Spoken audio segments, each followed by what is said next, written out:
Hello everyone, today I will show you how to download all photos from Google Photos, and here's how it is done. First, open a web browser on any device. Go to myaccount.google.com and make sure you are signed into the Google account with the photos you want. At the top, click on Data and Privacy. Scroll down to Data from apps and services you use. Tap the arrow to expand it, then scroll until you see Photos. Click the download button next to it. You will now be taken to takeout.google.com and Google Photos will already be selected for you. Click Next Step. Choose how you want to get your photos, either by email downloading or save it to Drive, Dropbox, etc. Pick your file type.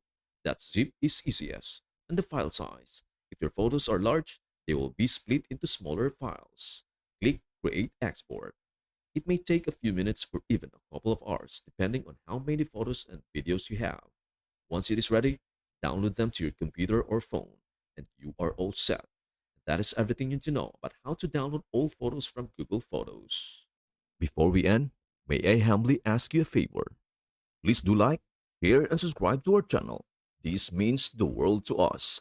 Thank you so much for watching. We hope to see you in our next video.